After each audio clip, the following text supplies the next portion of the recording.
So friends, welcome again to the channel Physiology Redefined. In my last video, I was discussing about the properties of the skeletal muscle. So I explained two properties yet. One is the excitability of the skeletal muscle and second one is the contractility of the skeletal muscle. So in my last video, I was talking about the factors affecting contractility. These aspects we are discussing in the last video, factors affecting. So out of the different factors, I discussed factors, number of factors, the strength of the stimulus,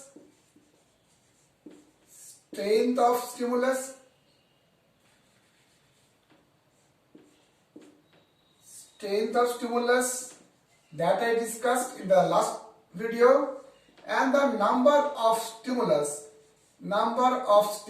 also I discussed in my last video.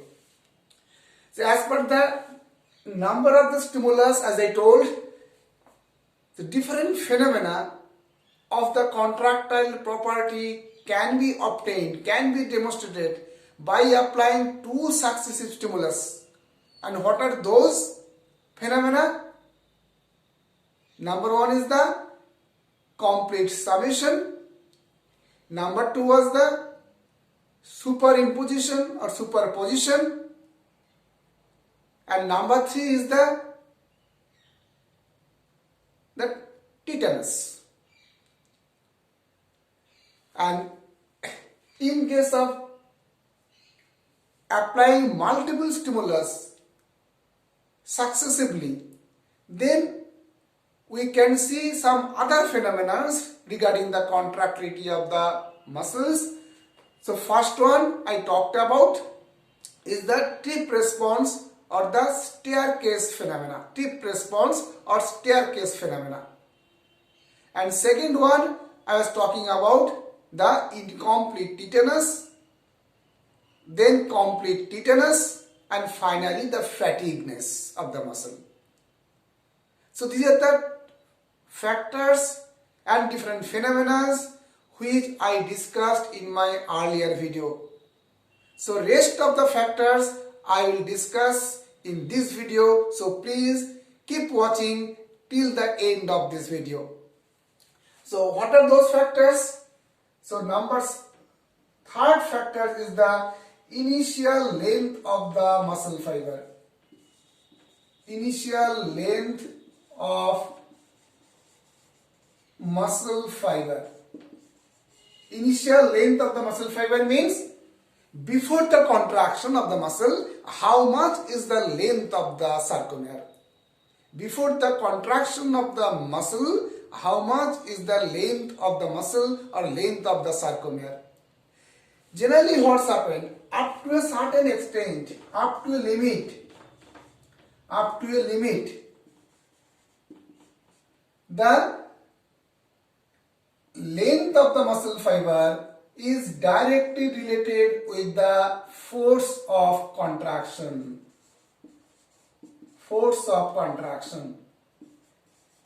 That means if the length of the muscle fiber is more, contraction will be more, force of contraction will be more. And this is the law which is known as the Starling's law. This law is known as the Starling's law.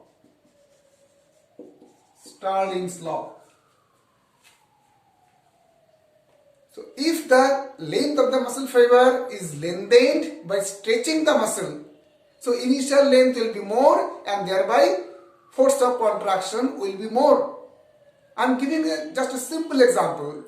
If I take a 2 centimeter rubber band and then stretch it up to a certain extent and then release the pressure, then what's happened? Suppose this will throw out of me up to a distance of 1 meter. But if I take that same 2 centimeter rubber band, stretch it very high, stretch it comparatively more, lengthen it comparatively more, and then withdraw the pressure, it will ejected out of me more than that 1 meter. It can be 4 meter or like this. That means if the force of applying the force of lengthening the pressure, lengthening the muscle is more, if the greater the muscle length will be exerted, then its recoiling force will be much more. That means its force of contraction will be much more. So, and this is possible up to a certain extent, up to a physiological limit. So, I have written here up to a limit or up to a physiological limit. That means if I stretch the rubber band too much, so it can turn, and if it is turned, obviously it will not exert any pressure.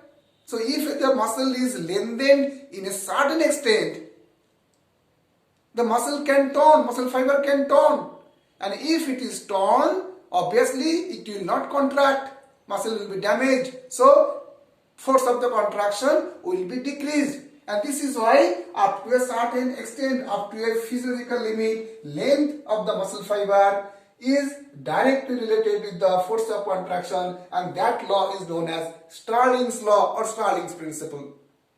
That means the force of contraction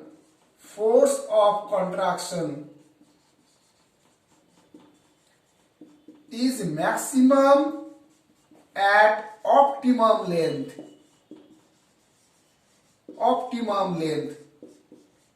And here is a relationship that is known as strength duration, length tension relationship. It maintains length tension relationship. What is that length tension relationship? Here you can see. So this is the length of the sarcomere, and this is the force. Now, if the length is increased,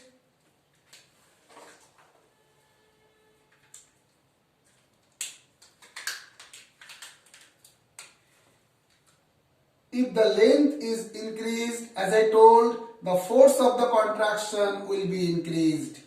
If the length is increased, force of the contraction will be increased.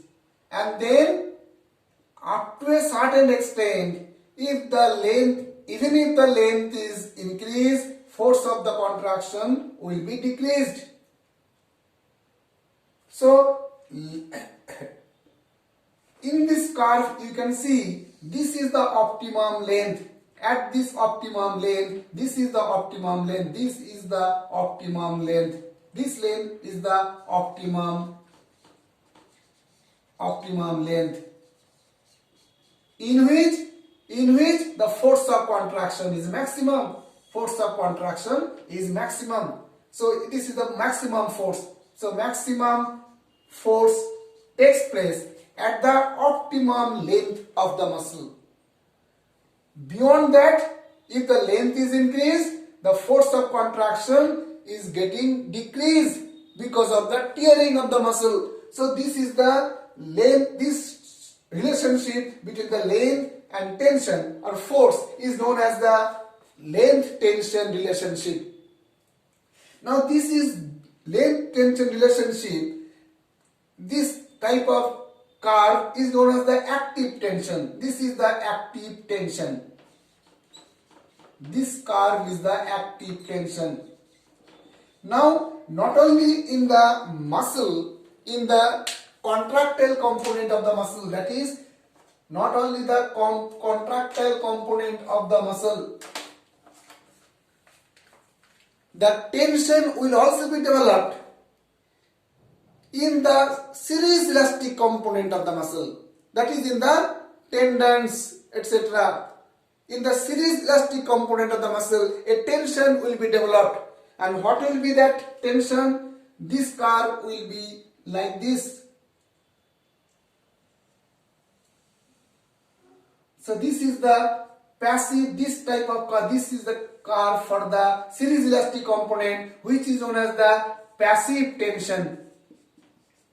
Passive tension. So active tension, this is created by actin myosin complex due to the shortening of the muscle, and passive tension is created by the series elastic component due to the lengthening of the muscles or due to the shortening of the muscle. So this is the passive tension.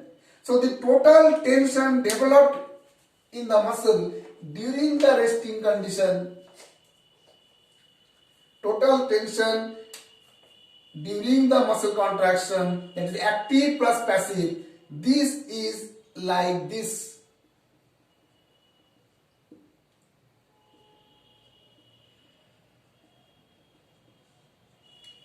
This is like this.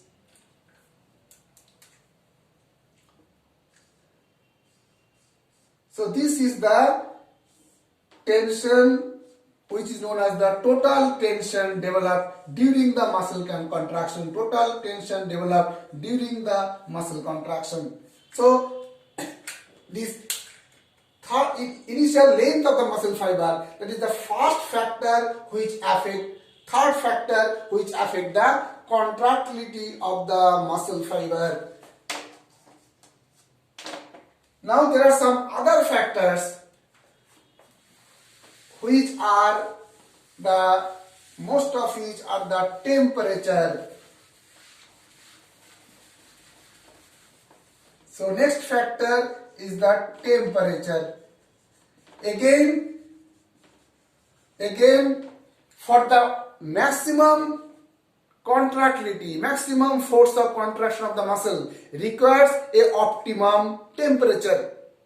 Generally what's happened? Temperature again up to a limit, temperature is directly related with the force of contraction.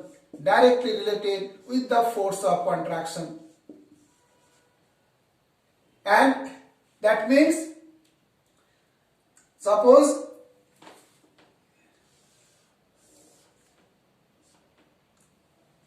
a stimulus is given,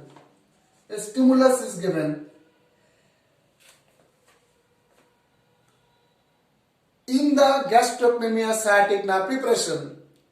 A stimulus is given and gastrocnemius muscle are under the environment of the hot saline or warm saline, that is more than 40 degree or around 40 degrees Celsius. Suppose the normal room temperatures, that is 37 degrees Celsius, the curve will be like this. So this is the normal curve with saline, that is 37 degrees Celsius. Now if the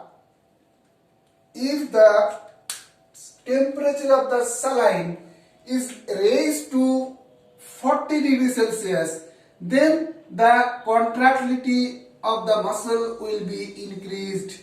So this is the curve which for curve with warm saline, that is around 40 degrees Celsius or more than 40 degrees Celsius. And if the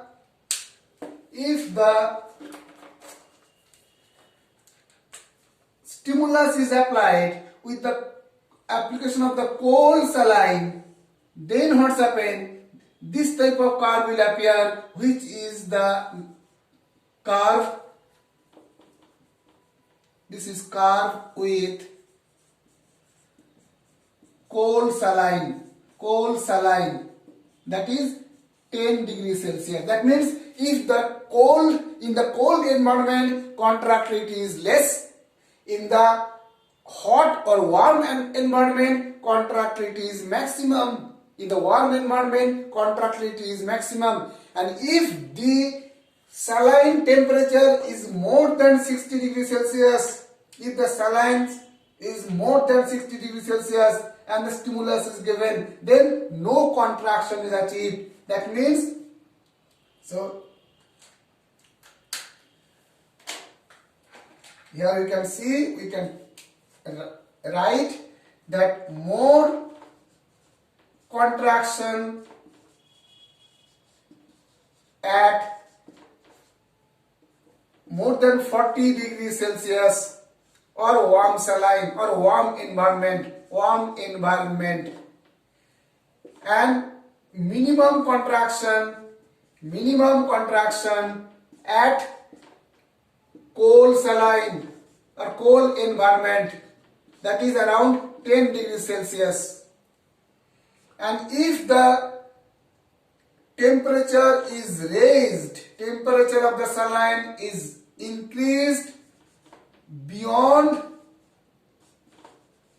60 degrees Celsius, then what's happened? No contraction of the muscle will achieved. No contraction of the muscle. And why the contraction will not be seen? If the muscle temperature is raised to 60 degrees Celsius, this is because muscle are the proteins which will be coagulated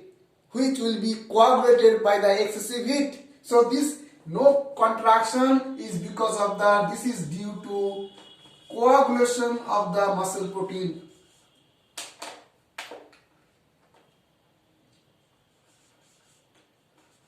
Coagulation of muscle protein. So because of the coagulation of the muscle protein, there is a no functional presence of the actin and the myosin, and thereby no contraction. If the temperature is raised to 60 degrees Celsius, and that phenomena is known as heat rigor.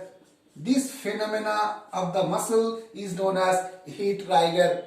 So this is about the fourth factor that affects the contractility, that is the temperature. And finally, there is another factor which is known as load, effect of load.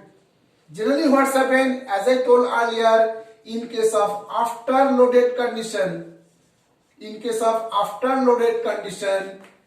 the contraction is comparatively less than the free loaded condition. The contraction is comparatively more. Why it is more? This is more because in this case the initial length of the muscle fiber, is more. As the initial length is more, the force of contraction is more in case of free loaded muscle. In case of after loaded muscle, the contraction is comparatively less than the free loaded condition. So these are the different factors which affect the contractility of the muscle. Now there are some other properties besides this excitability and contractility. There are also some other properties of the muscles.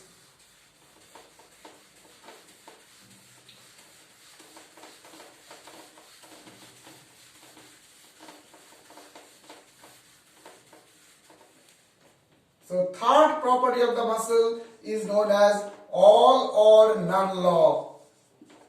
This law is also discussed while discussing the property of the action potential. So all or none law means if a stimulus is given and that stimulus is the threshold stimulus, adequate stimulus, muscle contraction will be maximum, and this either the muscle contraction will be not at all or muscle contraction will be maximum.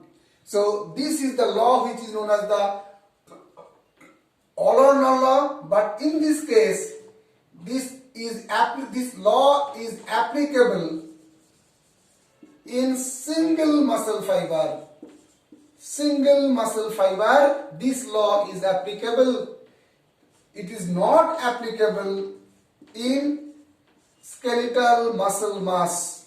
In case of muscle mass, as so many fibers are there, this law is not applicable. So, if the single muscle nerve is there and adequate stimulus, threshold stimulus is given, whatever contraction will be there, that will be maximum. Otherwise, there will be, and if the adequate stimulus is not given, muscle will not at all contract. So this is the law or phenomena or property which is known as Allornone law.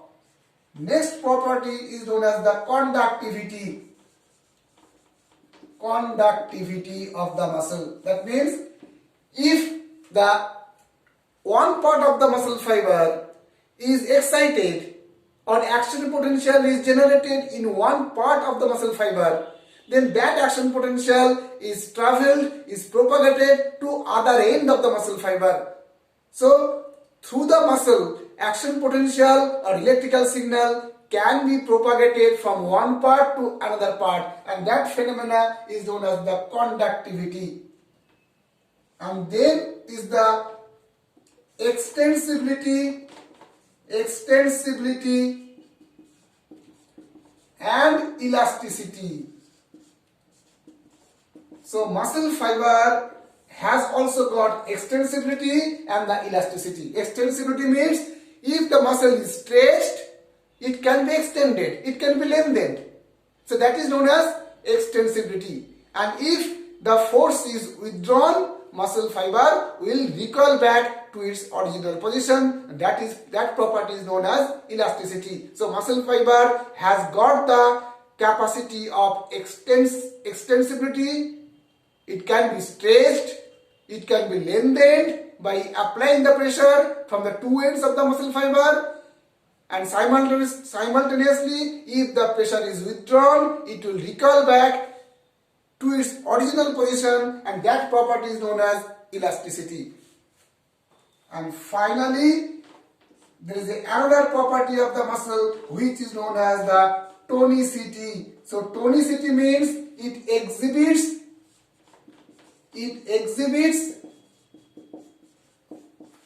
the tone of the muscle. Now what is the muscle tone? Muscle tone is the partial state of partial contraction of the muscle. Even during resting condition. That means though the stimulus is not given, muscle used to contract partially, and that state of partial contraction of the muscle even during resting condition is known as the muscle tone. So it is the state